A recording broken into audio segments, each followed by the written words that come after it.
Dios me los bendiga, hermanos.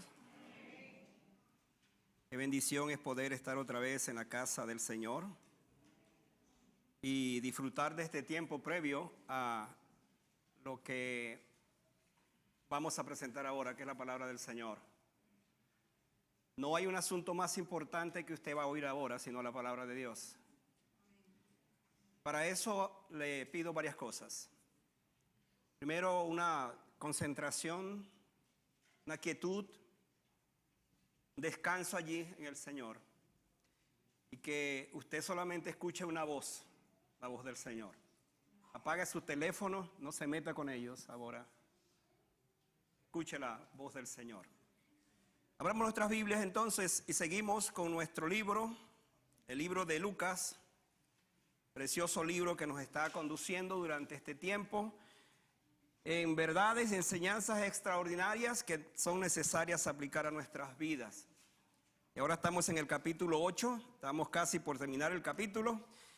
Y vayan al versículo 26 de Lucas 8, para que leamos allí en la palabra del Señor esta historia. Anticipo que esta es una historia propia de un momento de terror, quizás pudiéramos verla desde el punto de vista de lo que va a suceder aquí.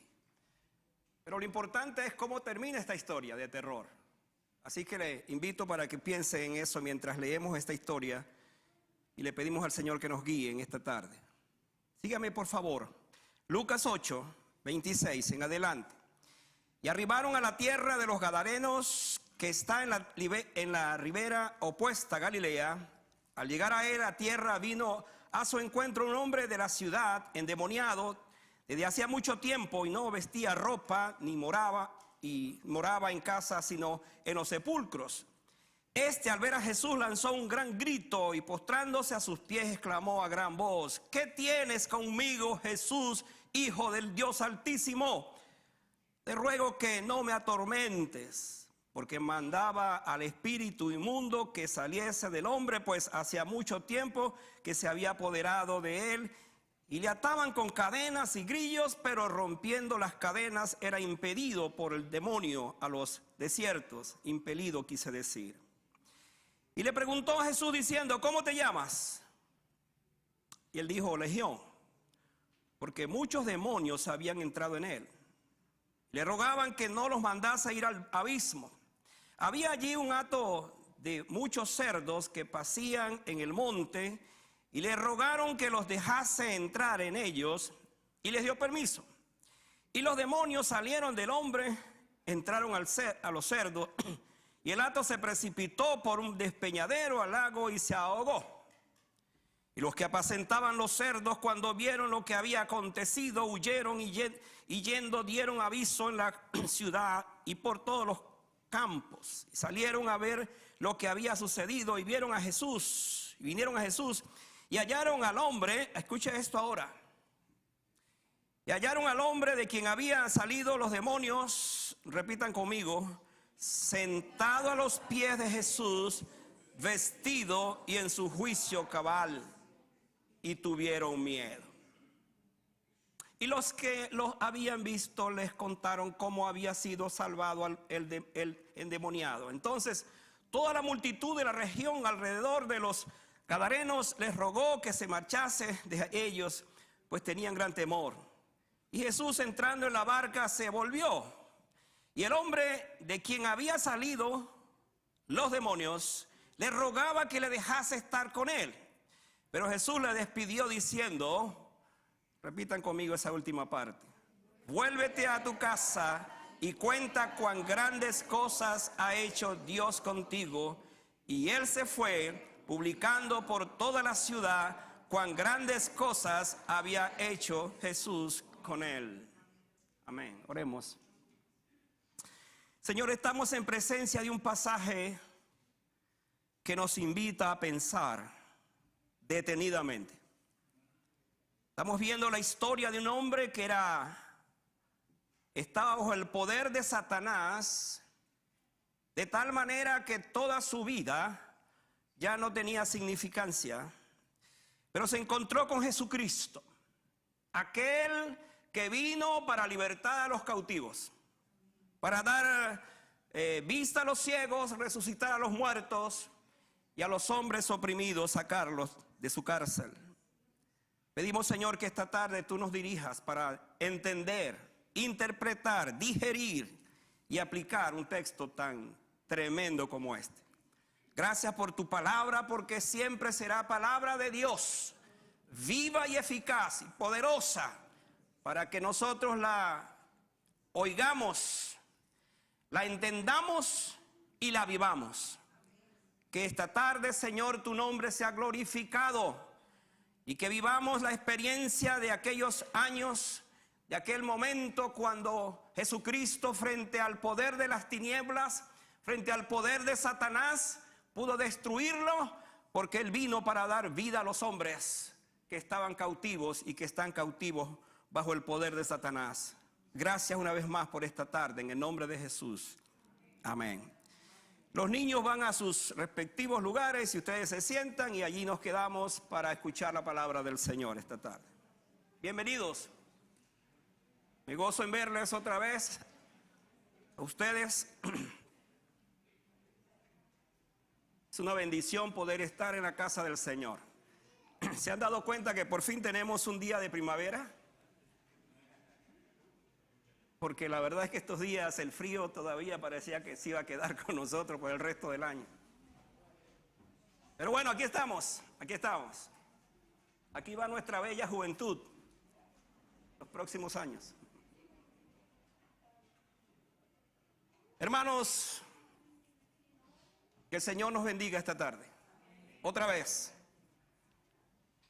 les pido su concentración. Les animo a estar en la quietud. Ojalá no se pare, ojalá no se levante por cualquier cosa. Cuando digo esto es para que entendamos que cuando hablamos de un texto como esto, si hay alguien que estará en desacuerdo, se llama Satanás. Porque vamos a hablar del poder de Jesucristo precisamente frente a su poder. Cuando uno lee una historia como esta, no puede dejar de ponderar que estamos en presencia de una escena escalofriante, quizás llena de terror, al ver a un ser humano habitado por seres literalmente infernales, demonios. Pero sobre todo también ver a un hombre irracional que perdió el juicio, que perdió la vergüenza porque andaba desnudo. A un hombre sin paz, no tenía sosiego, pues vivía entre los escombros.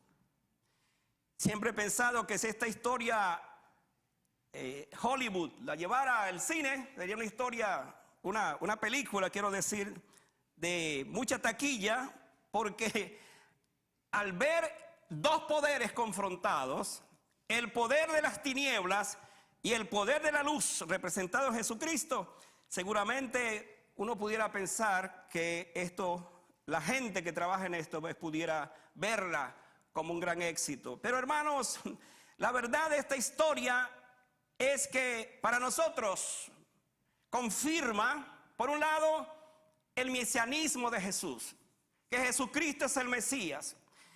En el libro de Lucas hemos leído en el capítulo 4 que cuando Jesús comenzó su ministerio, entre otras cosas, según la profecía de Isaías 62, se dice que el Espíritu del Señor está sobre mí, por cuanto me ha ungido para pregonar libertad a los cautivos, a poner en libertad a los oprimidos. Y aquí Jesús está justamente cumpliendo esa parte. Está demostrando que Él es el Mesías. Está demostrando que no hay que esperar a otro. Está demostrando que Él es el que esperábamos. También debe decirse que el contexto de esta historia está precedido por dos acontecimientos que lo hacen interesante.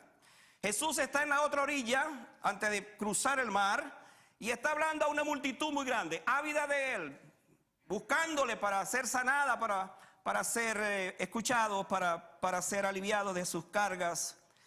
Luego hay una travesía. Ese mensaje lo predicó hace poco nuestro pastor Cristian. Una travesía en el mar, que se levantó una tremenda tempestad tan grande que los discípulos allí pensaban que iban a perecer. Y cuando Jesús reprendió a los vientos ellos preguntaron: ¿quién es este hombre que aún a los vientos y a las aguas manda y le obedece? Y estos hombres todavía están asustados por lo que acababan de presenciar.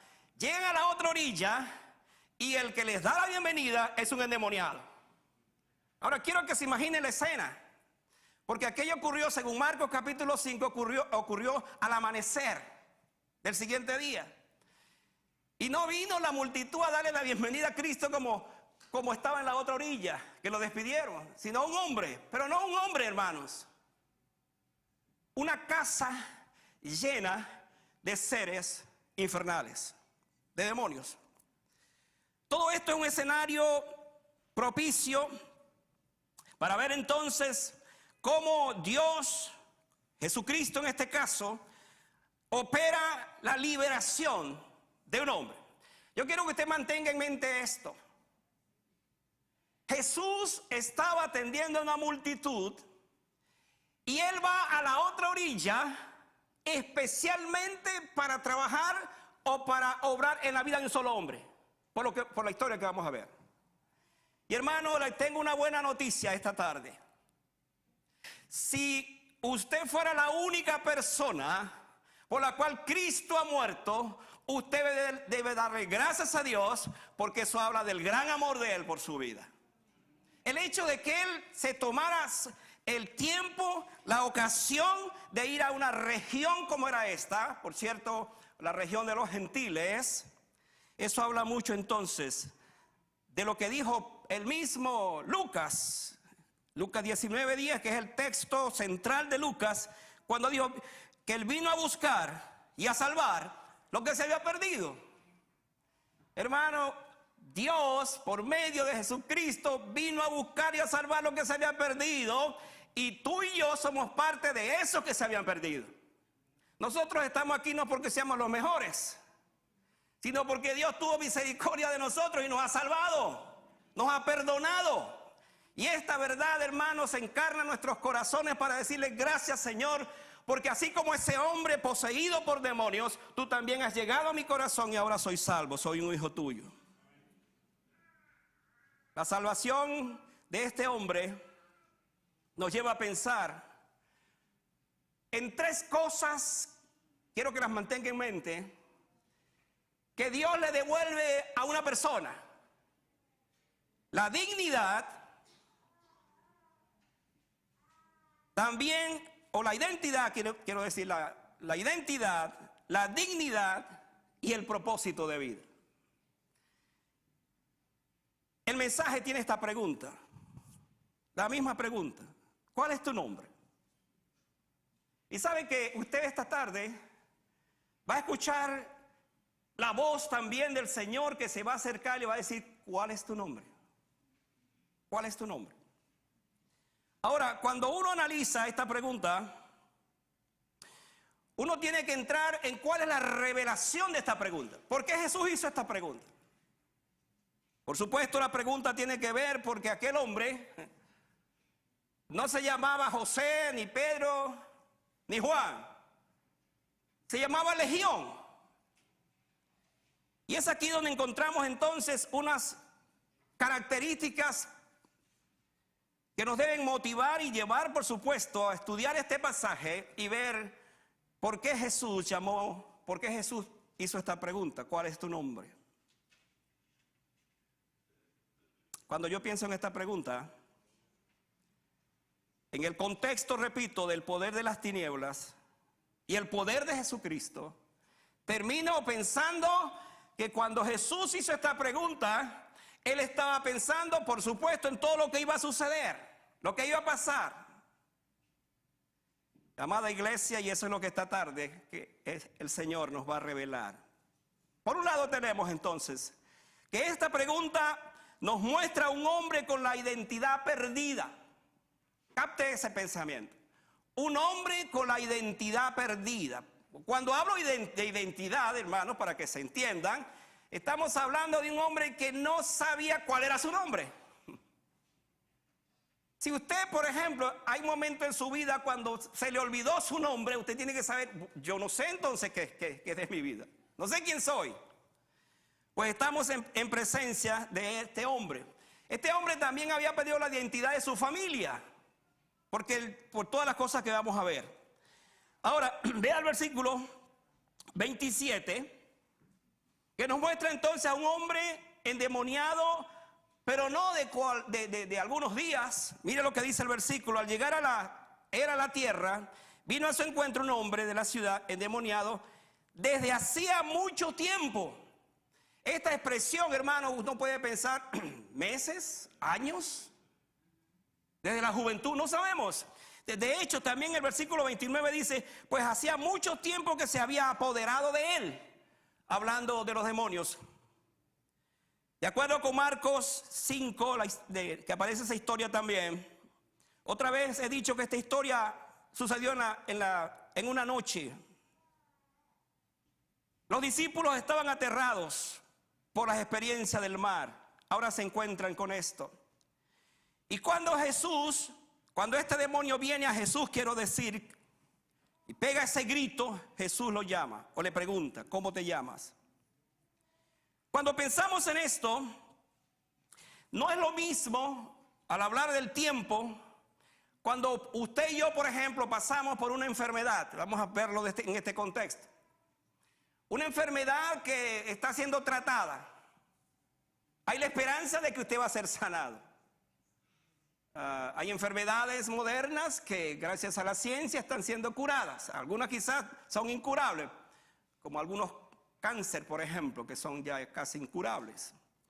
Pero vamos a pensar que para comparar, que una enfermedad cualquiera es curada, pero este hombre estaba poseído por estos demonios, y la condición era tal que estaba aprisionado por mucho tiempo y no tenía esperanza, mis amados hermanos, no tenía esperanza de que su condición iba a cambiar. Tal era la situación que aquellos que le conocían huían. Era un espanto, era un paria, era alguien despojo social. Así era este hombre. La Biblia dice que por supuesto vivía en esa condición por mucho tiempo. Otra vez, cuando Jesús le dice, ¿cómo te llamas?, él no responde Pedro, Rafael o Antonio. No, él dice Legión. Y cuando Jesús, por supuesto, escucha esto, él sabe a qué se refiere. Jesús sabía, Legión me llamo. ¿Por qué? Porque somos muchos. Ahora, hermano, por favor, sígame, para que entienda cosas que nos va a revelar este pasaje. La condición de este hombre, hablando de que había perdido su personalidad, que había perdido, en este caso, su identidad, lo vemos también en el versículo que hemos leído. Dice que no vestía ropa y ni moraba en casa, sino en los sepulcros. Cuando uno lee esta descripción que hacen los evangelistas, por supuesto uno se pregunta, ¿quién puede vivir en esta condición? ¿Quién puede vivir de esta manera? Se ha dicho que los demonios en la Biblia hacen por lo menos 3 cosas. Quiero que usted las escuche para recordarlas. Primero, provocan una conducta autodestructiva en la persona que la posee. Una persona poseída por demonios, por supuesto, es una persona que está a merced de ellos. Hacen que esta persona se sienta atrapada por su condición, convirtiéndose en un esclavo de aquel que lo posee. Pero además los demonios separan a esa persona de su familia, sus amigos y su comunidad. Es exactamente lo que haya pasado con este hombre. Él estaba fuera de su familia. De esta manera, el estar sin ropa nos hace ver la pérdida de la vergüenza, porque es lo que hace precisamente esta influencia. El hecho de no morar en casa nos habla de una soledad terrible y sin esperanza. ¿Cuánto tiempo ese hombre estaría fuera de la familia? Nos imaginamos que tuvo una esposa, por ejemplo, que tuvo hijos, que tuvo una madre, que tuvo padre, que tuvo vecinos, pero ahora no son ellos sus compañeros, no son ellos el entorno donde vive, es todo lo contrario, vive en la soledad, vive de esta manera, porque eso es lo que hacen los demonios. Cuando aplicamos esto a la vida tenemos que decir lo siguiente: Hay hombres poseídos por adicciones, cuyo primer resultado es vivir fuera de la intimidad del hogar. La habitación de este hombre eran los sepulcros. Esta es una figura que ilustra hasta dónde puede el dominio del pecado, de la maldad y de otras cosas llevarnos. Una separación completa. Hoy asistimos a una sociedad que aun cuando vive en medio de la familia y todo eso, hay hombres y mujeres solos,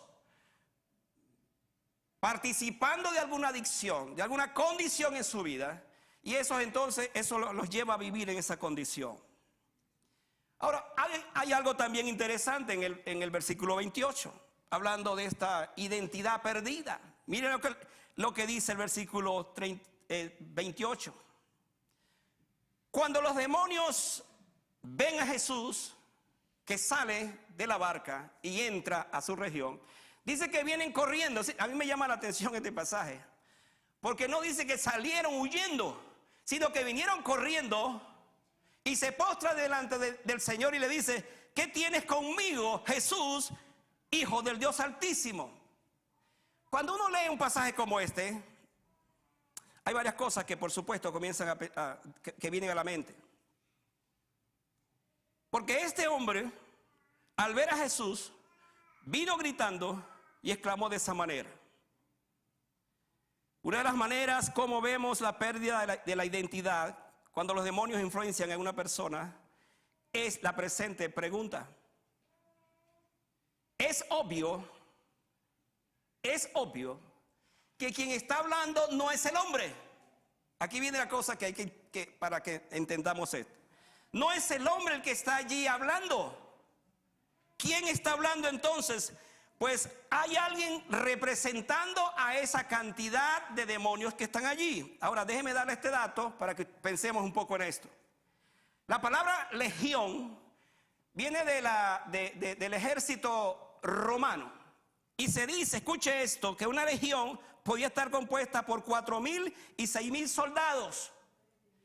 Si esto es así, imagínense cuántos demonios habían habitando en la casa, en el cuerpo de ese hombre. Pero ¿qué es lo que nos llama la atención? Que ellos, o el que está representando en este caso, llama a Jesús el Hijo del Dios Altísimo. Déjeme darle algunos datos para que entendamos esto. Los demonios, antes de ser demonios, eran ángeles hermosísimos, creados por el Señor. Cuando nosotros estudiamos la angelología, o sea, el estudio de los ángeles, nos encontramos con ángeles, con arcángeles, con querubines y con serafines. Aquí hay alguien que toma la iniciativa en representación de los demonios, y es el que habla. ¿Cómo te llamas? El demonio, diríamos el jefe de los demonios allí, dice: me llamo Legión, porque somos muchos. Pero me llama la atención que él dice: te conozco, sé quién eres, el Hijo del Dios Altísimo. ¿Sabe por qué dice él? Porque ese que está hablando allí estaba con Jesús en el cielo, seguramente participó de la gloria de Dios en el cielo. Él sabe quién es Jesucristo, él sabe quién es el Hijo de Dios, y por lo tanto dice: sí, yo sé que tú eres el Hijo del Dios Altísimo. Y hermano, frente a esto tenemos algo extraordinario, porque precisamente Jesús, cuando ocurre todo esto y le escucha hablar, entonces Jesús comienza a orar. Los demonios reaccionan cuando se encuentran con Jesús. ¿Sabe por qué? Porque los demonios saben que el único que los ha destruido y que los va a destruir totalmente se llama Jesús. Déjeme darle otro dato para que entendamos todo esto.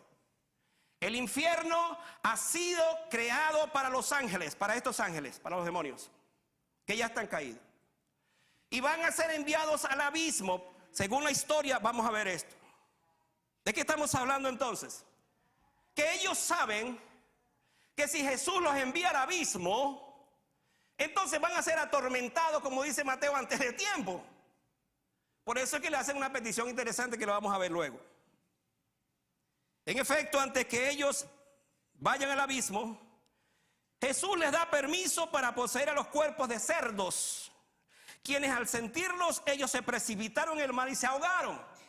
Ahora, todo eso tenemos que conectarlo para ir aplicando hasta el final. Aquel hombre había perdido de tal manera su identidad, llegando a hacer cosas impensables como romper las cadenas y los grillos con un poder inusual. La única cosa que podía hacer aquella sociedad era amarrarlo con grillos, con cadenas. Pero hermano, esas cadenas simplemente las reventaba. No era él, eran los demonios lo que estaba presente en él. La presencia del pecado, hablando en estos términos y aplicando la vida, cambia la identidad de la persona. Hay adicciones, hay condiciones en los corazones de muchos hombres y mujeres que literalmente pierden su identidad y viven un estilo de vida, una condición de vida que no saben quiénes son. Piense, por ejemplo, en alguien que está inmerso en una droga, inmerso en el alcoholismo, inmerso en la prostitución, en adicciones de todo tipo. Ha perdido su identidad, no saben quiénes son. Por eso es que cuando Cristo viene a ese corazón que está poseído por tales adicciones, ese corazón queda libre. Y ese corazón entonces reconoce lo que él era y lo que puede ser ahora. Esto me lleva a mi segunda verdad. Y es que cuando Cristo dice la pregunta, ¿cómo te llamas? Aparte de precisar la pérdida de su identidad, esa pregunta lleva al hombre hacia una conciencia recuperada. Aquí viene la cosa maravillosa. Vean el versículo 35. Y salieron a ver lo que había sucedido. Estamos hablando ahora de todo del proceso allí que se dio.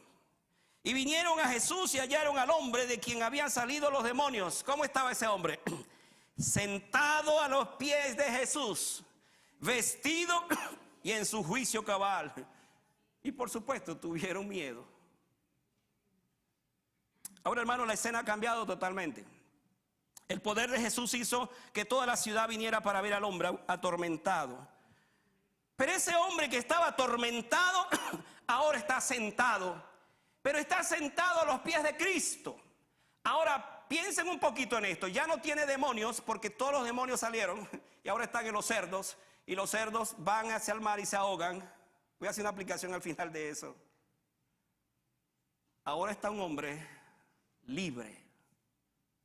Libre, totalmente libre.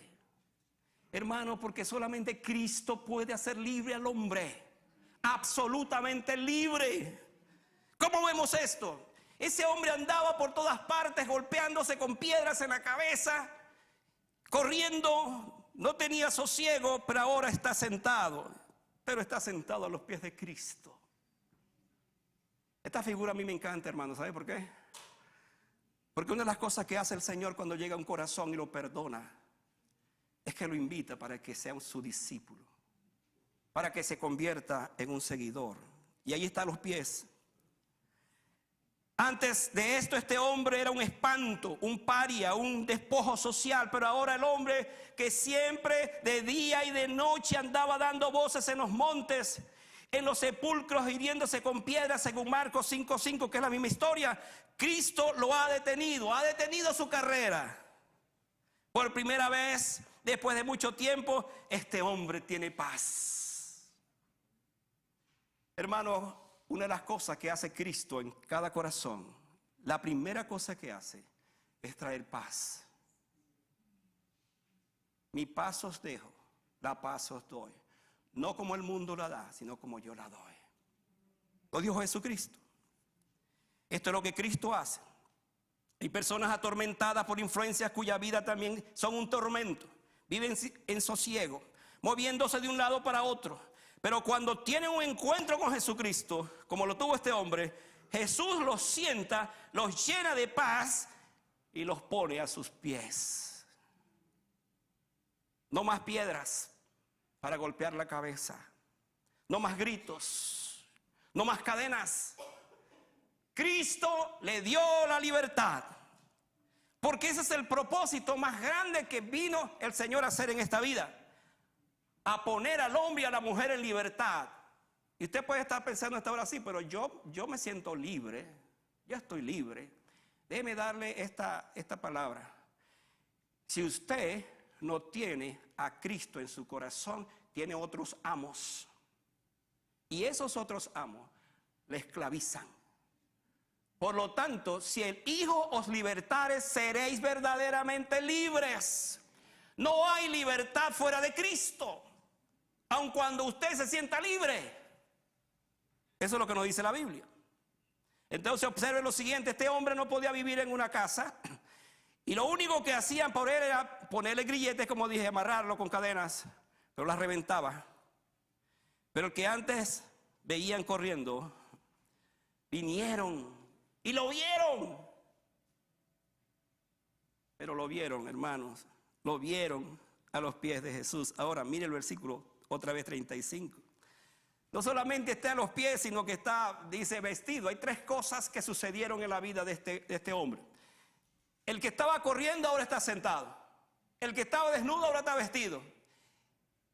Y el que había perdido su juicio ahora lo ha recuperado.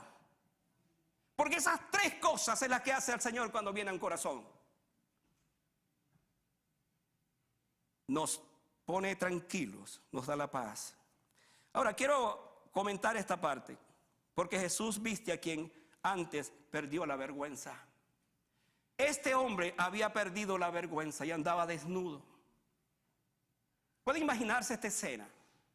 ¿Puede imaginarse aquel hombre que antes de esta condición era un hombre, diríamos, de hogar, un hombre fino quizás, vestía bien, le conocían sus vecinos, le conocían en su trabajo, andaba vestido, andaba bien desde el punto de vista de su cordura, pero ahora está desnudo.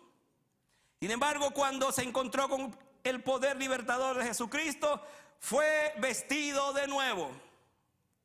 Esta historia nos revela cómo el poder de Satanás puede llevar a una persona a perder la vergüenza y la dignidad, dejándola expuesta y vulnerable ante los demás. El diablo, otra vez, iglesia, el diablo es un amo cruel que busca reducir a las personas a un estado de miseria en el que no pueden reconocer su propia condición. Viven en ese estado.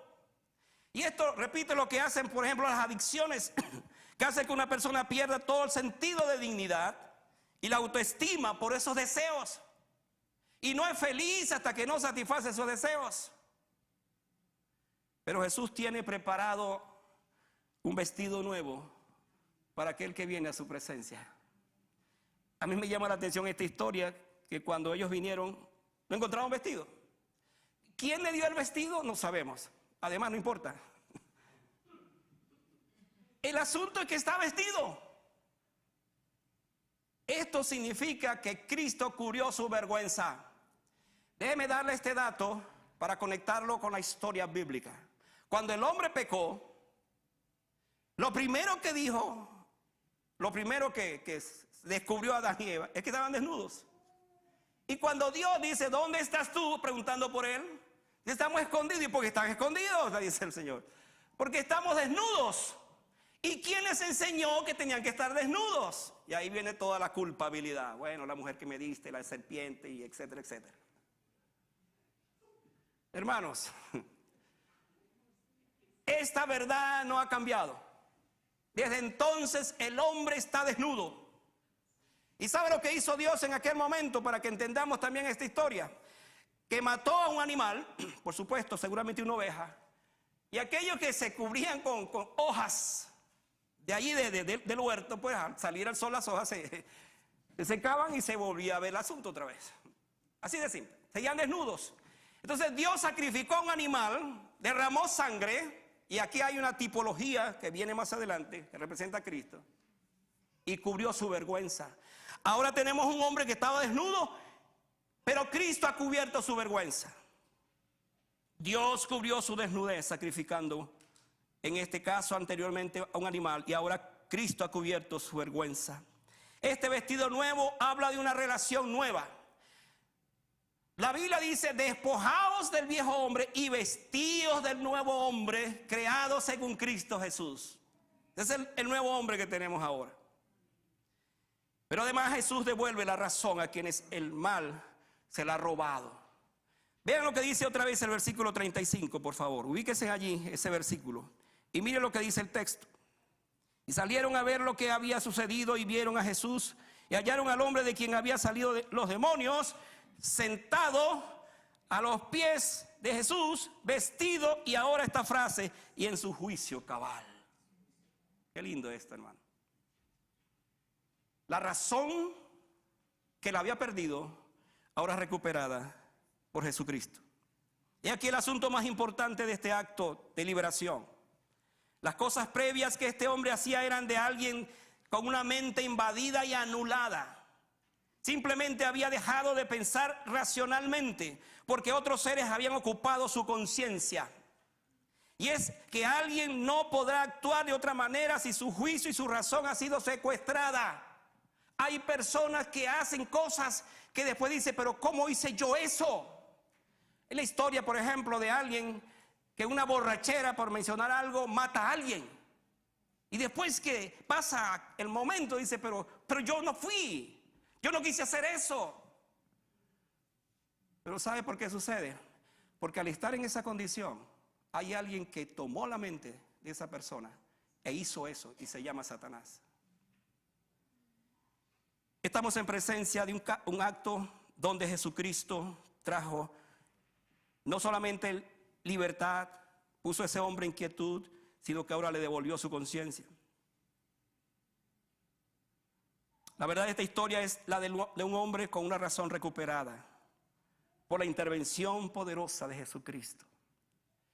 La Biblia nos habla de la mente, una mente ahora poseída por el Señor.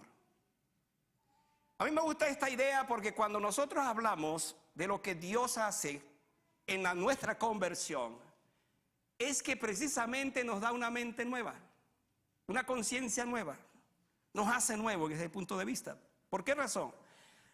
Porque cuando fuimos creados, dice que fuimos creados a su imagen y semejanza, pero el pecado, hermanos, el pecado ha borrado esa imagen y semejanza. Cristo tenía que venir entonces para morir por nuestros pecados, para que recuperáramos ahora esa conciencia, esa razón y ese juicio. Nada puede llenar más de gozo al alma como tener una conciencia libre del poder del pecado y de Satanás. Y esto me lleva a mi último pensamiento, hablando de la pregunta, ¿cómo te llamas? Y es que Jesucristo vino para darle a este hombre un destino jamás imaginado. Cristo vino para darle a la persona un destino que en el caso particular de él, de este hombre, era un destino fatal. Estaba destruido. Pero Cristo vino para hacer otra cosa. Mira el versículo 36. Y los que habían visto les contaron cómo había sido salvado el endemoniado. La primera cosa que ellos ven. Había sido salvado por alguien que no conocían, por supuesto. Un hombre que se apareció allí a la orilla. Los demonios vinieron allí. Jesús los reprendió y el hombre quedó libre. Entonces anteriormente vimos a los hombres de la ciudad enterarse y venir para ver el milagro de un hombre transformado. Aquella debió ser la noticia más asombrosa jamás oída en aquella ciudad. La gente sabía de un hombre a quien todos tenían miedo. Ahora está sentado, ahora está vestido y en su juicio cabal. Y hermanos, hay algo interesantísimo en esta historia. Si bien la gente rechazó al final a Jesucristo, todos ellos vieron un milagro que nunca habían visto. Todos ellos sabían de quién era ese hombre, pero ahora están viendo a un hombre, al verdadero hombre. Yo no sé si, permítame especular un poco en esto, si dentro de los que vinieron, también vino la esposa, vinieron los hijos. Sí, ese es. Ese que estaba endemoniado, ese que estaba habitado por tantos de esos seres infernales, es nuestro papá, es mi esposo, es nuestro familiar, no sabemos. Lo que sí se sabe es que ellos tenían una evidencia. Y la evidencia es que este hombre estaba muerto y ahora ha vivificado. Se había perdido y es hallado. Ellos ahora saben y no pueden negar esto. Es parecido a aquella historia cuando Juan y Pedro iban al templo y se encontraron con aquel paralítico. Y el paralítico les preguntó, les pidió dinero y ellos le dijeron: no tenemos oro ni plata, más lo que tenemos te damos, en el nombre de Jesús levántate y anda. Y él se paró, se operó el milagro, y entonces comenzaron los líderes a murmurar, pero dijeron: no podemos hacer otra cosa contra estos hombres porque hay una evidencia, hay una realidad, hay un cambio. Hermanos, de igual manera tenemos que pensar que en este hombre ellos sabían, supieron quién era, y el evangelio de Cristo había hecho el cambio. Jesucristo allí en presencia de este hombre ha sido cambiado. Este hombre ha sido cambiado por él. El asunto es que cuando pensamos en esto, la vida de un cristiano tiene que dar evidencias que ha sido cambiado. Porque si yo no doy evidencia que soy cristiano, el mundo no va a ver la diferencia. Usted puede venir a la iglesia, canta y participa, pero si en su hogar, en su trabajo, usted no da evidencia que es un cristiano, pues está igual de perdido. Este testimonio de una vida cambiada por el poder de Cristo es la mejor demostración para creer realmente en el Salvador. Mucha gente no cree en el evangelio porque el que representa el evangelio no ha cambiado. Dice que es cristiano, pero no ha cambiado. Ahora esta gente que está aquí está viendo que sí, hay un hombre cambiado, porque era un hombre poseído, pero ahora está libre. Y hermanos, cuando esto sucede, déjeme decirle que el deseo de un convertido es querer estar con Jesucristo. Mire lo que dice el versículo 38. Y el hombre de quien había salido los demonios le rogaba que le dejase estar con él. ¿Ven cómo cambia ahora la historia? ¿Cómo cambia todo esto? Ahora hay un hombre cambiado, transformado, y le dice: Señor, yo quiero estar contigo. Yo quiero cruzar al otro lado otra vez y quiero decirle a la gente de ese otro lado cómo tú me has cambiado. Pero Jesús lo paró y le dijo: no, tú te quedas aquí. Tú te quedas aquí. Mire esto, hermano. Este hombre nos deja la lección de vida, que quien es cambiado por su poder, la primera cosa que desea es estar a los pies de Cristo para seguirle. Este hombre manifestó esto desde el principio, desde el primer instante. En la conversión de la mujer pecadora que hace poco estuvimos tratando, Jesús pronunció la parábola del acreedor y el perdón de las deudas de los hombres, de dos hombres. Jesús dijo en aquella ocasión que esa mujer amaba más porque le había sido perdonada. Ahora, yo quiero traer esa parábola para que pensemos en esto, que este hombre va a amar más ahora porque él ha sido más perdonado y en este caso liberado de esta condición. Este hombre amará mucho más a Cristo incluso que la población. Este hombre debió entender que Jesús atravesó el mar, escuche esto, atravesó el mar solamente para salvarlo a él. Y él se da cuenta que fue a él porque los demás lo van a rechazar a Jesús con toda la evidencia. Pero este hombre le pide: Jesús, te ruego por favor que me ayudes, que me permita seguirte. La ironía de esta historia es que mientras este hombre le ruega a Cristo para seguirle, los demás le dicen: Cristo, vete de aquí. ¡Qué ironía! El resto de la población le ruega a Cristo que se vaya.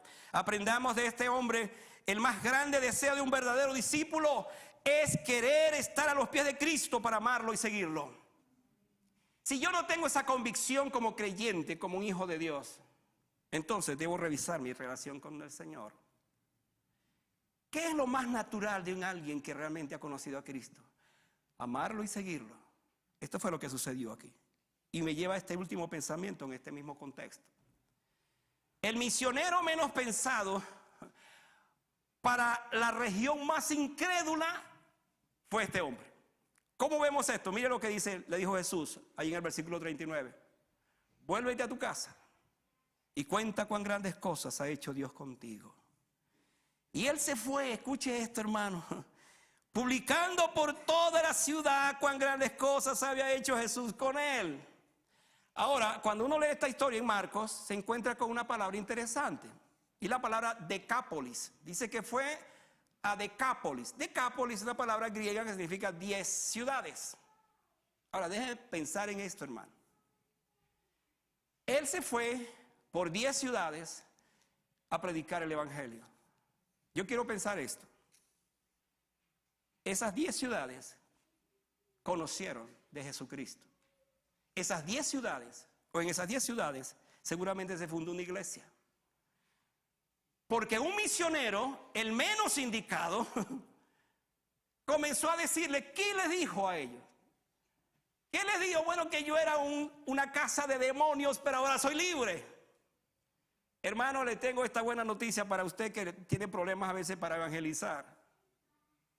Usted le va a decir a un inconverso que usted era una persona pecadora y ahora ha sido transformada por Jesucristo.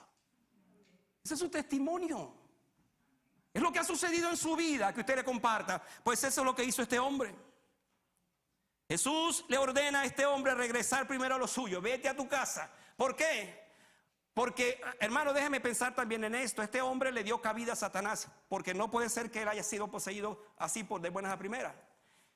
Cuando una persona le da cabida al Satanás, esta es la condición, esta es la situación a la cual se llega. Pero cuando entonces es liberado, la primera orden, vete a tu casa, vete a tu esposa, vete a tus hijos y cuéntales cuán grandes cosas ha hecho el Señor contigo. Hermanos, conozco tantos testimonios de hombres que han andado bajo cualquier poder en esta vida. Y ese poder los tiene subyugados, pero conocieron a Cristo y regresan a la casa y le dicen, mi amor, mira, yo soy un hombre nuevo, ya no soy un borracho, ya no soy un adicto a esto, yo soy un hombre nuevo. Quizá la esposa se asombra y dice, ¿cómo es posible? ¿Cómo puede suceder esto? Sí, porque Cristo me hizo libre. Le dice también a sus hijos, le dice a su familia, le dice a todo el mundo, yo soy un hombre nuevo porque Cristo me hizo nuevo. Hermanos, esto es lo que sucede precisamente. El menos indicado para predicar fue usado para llevar el mensaje. Estos hombres rechazaron a Jesús, pero ahora hay un misionero que se va y se mete a la ciudad. ¿Quién podía negar, hermano, semejante testimonio? Ellos sabían quién era él, pero ahora ven un hombre nuevo, sanado, recuperado, de buen hablar, de buena presencia, vestido, con su juicio cabal, explicando las cosas.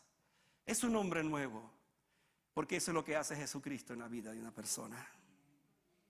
Este hombre escribió con su vida y testimonio un evangelio que no aparece aquí, pero que los habitantes de Decápolis supieron de esa transformación, de ese cambio. Yo voy a terminar esta tarde diciendo 3 cosas que aparecen en este pasaje. Y es los llamo los 3 ruegos. Hay 3 ruegos en este pasaje. Y para mí es como la esencia de todo este pasaje que nos resume esta experiencia, pero además nos mete en todo lo que fue el propósito por el cual Jesús llegó allí. Vamos a verlo de esta manera. El primero es el de los demonios. ¿Qué le piden los demonios a Jesús? Te ruego que no nos mandes al abismo. Jesús te dijo, está bien, no los voy a mandar esta vez. Y estaba por ahí paseando un hato de cerdos y los mandó a ellos. Y los demonios vinieron y entraron en los cerdos y los cerdos se ahogaron. Alguien dijo, los demonios son tan malos que los cerdos prefirieron ahogarse que ser poseídos por ellos. Y hermanos, esta historia nos sorprende porque ellos vinieron y le pidieron al Señor, le rogaron al Señor. Pero déjeme decirle que este ruego fue temporal, porque ellos, los demonios, nunca, jamás se van a arrepentir, ni tienen posibilidades. Ellos están ya condenados. Así que, hermano, la buena noticia para nosotros es que mientras todavía estemos acá y podamos arrepentirnos, podamos reconocer a Cristo, Él vino precisamente para eso. Él no vino para mandarnos al infierno. Él vino para llevarnos a su gloria. Y la única manera es esta. El otro ruego es, ¿cuál es el otro ruego? Pues el ruego de los aldeanos. de la gente. Le dijeron, Señor, mira, nosotros hemos visto esto, pero simplemente tú debes de irte de este lugar, porque nos echaste a perder el negocio. Simplemente. 200 o más, quizás no sabemos cuántos, cerdos murieron. Y entonces ellos perdieron el negocio. Y llegaron a la conclusión, es mejor que te vayas, porque no queremos que nos sigas arruinando lo demás. Ahora, lo que quiero llamar su atención es que estos hombres tuvieron el privilegio de tener a Jesucristo en su pueblo, en su nación, y lo rechazaron. Yo estaba pensando esta semana acerca de esto y dije, ¿cuánta gente en el día de hoy tienen el privilegio de saber que Cristo está allí, cerca también de él o de ellos, y lo rechazan? Lo rechazan porque simplemente no están de acuerdo con cómo Jesús obra o actúa. Pero el tercer caso del ruego es el hombre. Jesús no le permite al hombre seguirle porque él tenía para él una misión especial. Él le dice, no me vas a seguir, tú vas a ir a tu casa, tú vas a ir a predicar a tu gente. Volviendo a la pregunta, ¿cómo te llamas? ¿Cuántas personas hoy día le dirían al maestro, si le pregunta, ¿cómo te llamas? Quizás le dirán, me llamo alcohol, porque no lo puedo dejar. Me llamo vicio, porque no lo puedo dominar. O me llamo dolor, porque mi vida parece signada por el mismo, constantemente por el dolor. Y frente a esto Jesús actuará con poder. Porque el Cristo que liberó a ese hombre es el mismo Cristo que está con nosotros ahora. Y es el mismo Cristo que ha venido para poner en libertad a aquel que está oprimido. Yo no sé cuál será tu condición. No sé si Jesús se acerca a ti y te dice hoy, ¿cómo te llamas? Y aun cuando tú sabes y Dios sabe cómo te llamas, pero esta pregunta es una pregunta sumamente importante. Porque la pregunta pretende escudriñar nuestro corazón y ver hasta dónde en verdad yo soy consciente de que soy un hombre o una mujer, que ahora estoy detenido, tengo paz, que estoy vestido porque Cristo me ha vestido y que estoy en mi juicio cabal. Por eso te pregunta, ¿cómo te llamas? ¿Cómo te llamas? En este pasaje encontramos entonces, con esta pregunta, a un hombre a quien Dios le devolvió la identidad perdida, le devolvió la conciencia perdida y le devolvió el propósito perdido. Cuando uno ve esta historia, hermano, escucha muchas historias parecidas como esta. Yo he escuchado tantas historias de hombres que estaban tan perdidos, pero tan perdidos, se encontraron con Jesucristo. Jesucristo los preparó y ahora son hombres de Dios, predicando su palabra, evangelistas, pastores, misioneros. Y usted escucha esas historias. ¿Quién era yo antes de conocer a Cristo? ¿Y cómo ahora Él me ha transformado? Porque eso es lo que hace el Señor. Ahora, a mí me impacta en esta historia algo con el cual quiero cerrar mi mensaje para orar. Jesús ha hecho un viaje hasta la otra orilla. Escuche esta frase. Jesús ha hecho un viaje hasta esta orilla. Vamos a hablar ahora en términos celestiales y espirituales. Jesús descendió del cielo hasta esta orilla del mundo, la tierra, solo por amor a un hombre, en este caso. Y cuando aplicamos esto a nuestras vidas, decimos, Señor, en verdad tú hiciste lo mismo. Descendiste del cielo hasta esta orilla por amor a mí. Y esto nos habla entonces del gran pasaje. De tal manera amó Dios al mundo, que dio a su Hijo unigénito, para que todo aquel que en él crea no se pierda, mas tenga vida eterna. Qué maravilloso entonces es pensar, hermanos, que frente a la condición humana, imposible de resolver para el hombre, su condición, la sociedad no puede hacer otra cosa. Pero cuando la sociedad no puede hacer más nada, entonces Cristo lo hace todo. Y es lo que quiere hacer en nuestras vidas. Cristo vino para darnos vida, pero vida en abundante, vida en abundancia. Puede imaginarse conmigo un momento para que oremos. Aquel hombre de Gadara, caminando por las calles que una vez caminó, pero no como el espanto, como aquel despojo social, sino como un hombre nuevo, llegando a las casas, tocando las casas, hablando del evangelio. ¿Puede imaginarse esa escena? Eso solamente lo hace Jesucristo. Cristo transforma nuestras vidas para que seamos testimonios al mundo, para que seamos testimonios a otros. Y la última cosa que quiero mencionar es que no importa cuál sea tu condición, Cristo tiene poder de cambiarlo. ¿Cuántos miles de demonios había en esa persona? No sabemos. Se llamaba Legión. Cristo sacó de ese hombre ese tipo de vida y lo hizo un hombre libre, un hombre nuevo. Amén. Vamos a estar de pie para orar al Señor y agradecerle por la obra que Él se ha hecho a favor de nosotros en la cruz del Calvario. Los días vamos a celebrar este acontecimiento y nos pone de manifiesto otra vez que la única razón por la cual Cristo vino a este mundo es a salvar lo que se había perdido. Que no nos olvidemos nunca de esto, que Él vino a salvar lo que se había perdido. De repente tú estás aquí y has escuchado este mensaje y dices, pero yo no soy salvo, yo estoy perdido también. Bueno, la noticia de este mensaje es para ti también. Yo he venido para que tengan vida y para que la tengan en abundancia. ¿Quieres orar conmigo en tu corazón? Yo no sé en qué condición has llegado esta tarde aquí, a este lugar.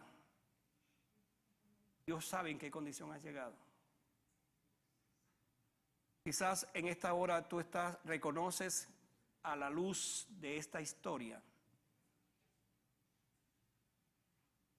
Reconoces que hay cosas en tu vida que tú estás batallando, que tú estás teniendo y que necesitas liberación, necesitas libertad.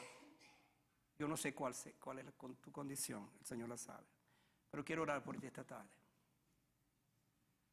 La oración que voy a hacer es para que tú conozcas a este Cristo que hace 2000 años hizo este milagro, pero que quiere repetirlo hoy en tu corazón y en tu vida. Quiere hacer el milagro de cambiar tu corazón, de cambiar tu vida. Invítalo a Él a tu corazón esta tarde. Y dile, Padre, gracias por esta palabra que he oído. Señor, esta historia me ha impresionado, pero esta historia me ha tocado. Reconozco en mi corazón que tú no vives a lo mejor. Tú no vives en mi corazón. Viven otras cosas. Quizás no en esta condición de este hombre, pero viven otras cosas. Y me doy cuenta que cuando tú me preguntas cómo te llamas, descubro que hay otros amos en mi corazón que me gobiernan, que me llevan cautivo a hacer aquellas cosas que no te agradan. Padre, en este momento yo vengo a ti, yo me rindo a ti, yo me entrego a ti. He entendido esta tarde que Jesucristo fue a la otra orilla. Viéndolo desde el punto de vista espiritual, Él descendió del cielo a esta orilla, a esta parte, para salvarme, por amor, porque valgo mucho para el Señor. Una sola persona, la peor de todas, vivía en Gadara. Cristo fue para liberar a ese hombre. Y esta es la historia que hemos contado después de 2000 años. Que Cristo vino al mundo para salvar a los pecadores, como dijo Pablo, de los cuales yo soy el primero. Gracias por Jesucristo, el amado Salvador. Y en ese nombre oro. Y a Él entrego mi vida. A Él le rindo mi corazón. A Él y solo a Él entrego mi alma. En el nombre de Jesús. Amén. Sigamos de pie por un momento más, hermano.